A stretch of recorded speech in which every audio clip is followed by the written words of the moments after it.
नमस्कार दोस्तों, मैं आपका सुकेश शानभाग। अगर आप मुझसे पूछे कि महाभारत युद्ध का सबसे विवादित पल कौन सा है, ज़्यादातर लोग एक ही बात कहेंगे। हाँ दोस्तों, वो है अर्जुन ने बिना हथियार वाले कर्ण को मार डाला था। ठीक उसी पल कर्ण के पास कोई हथियार नहीं था। उसने अर्जुन के सामने हाथ जोड़कर कहा था, रुको अर्जुन, धर्म का याद करो। लेकिन उसी समय भगवान श्री कृष्ण अर्जुन से कहते हैं, अगर इस मौके को छोड़ दिया तो दोबारा ऐसा अवसर नहीं मिलेगा। महाभारत युद्ध का 17वां दिन था। अंगराज कर्ण कौरव सेना में सबसे बड़ी ताकत था।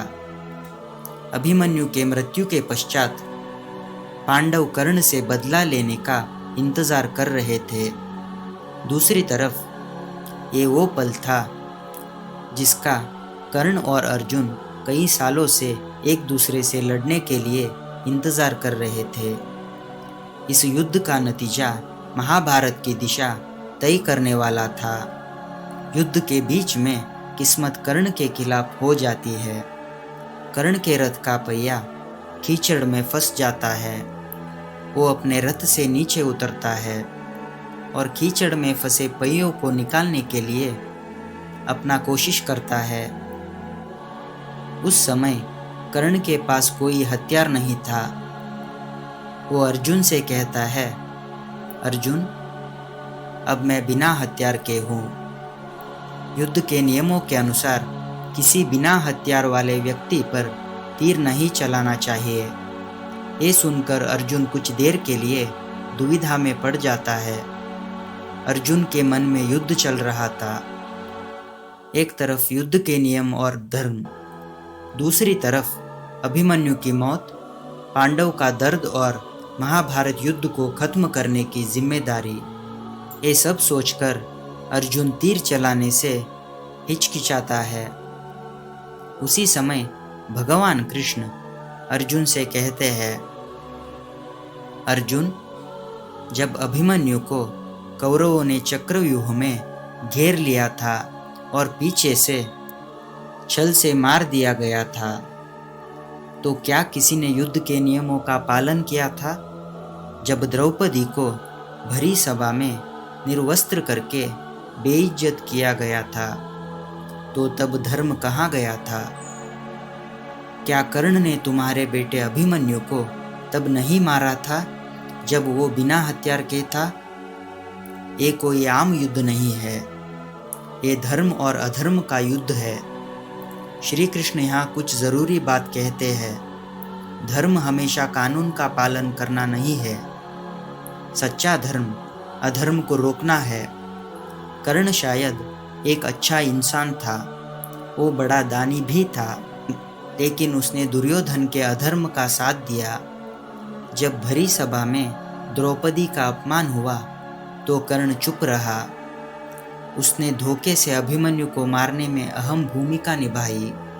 श्री कृष्ण की नज़र में कर्ण एक महान योद्धा था, लेकिन वो अधर्म के साथ खड़ा था। भगवान श्री कृष्ण की बात सुनकर अर्जुन का शक दूर हो जाता है। वो दृढ़ निश्चय करके कर्ण के ऊपर तीर चला देता है। कर्ण जमीन पर गिर जाता है। उसी पल महाभारत युद्ध की दिशा बदल जाती है।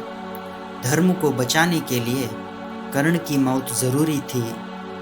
कर्ण को 2 भयानक शाप मिले थे।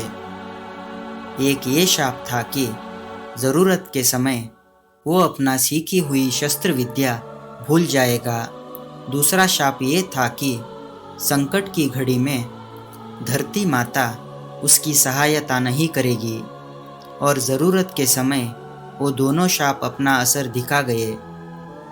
यानी कर्ण का मौत सिर्फ श्री कृष्ण का आदेश नहीं थी, बल्कि किस्मत, कर्म और जिंदगी में उसके गलत फैसलों का नतीजा थी। क्या श्री कृष्ण ने खुद बिना हथियार वाले कर्ण को मारने का आदेश दिया था? इस सवाल का जवाब आसान नहीं है। भगवान श्री कृष्ण अर्जुन को सिर्फ तीर चलाने के लिए प्रेरित करते हैं, लेकिन तीर चलाने का फैसला अर्जुन का अपना था।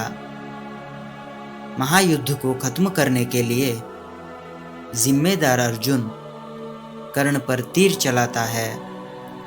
अर्जुन धर्म की तरफ खड़ा था और कर्ण ने अधर्म का साथ दिया।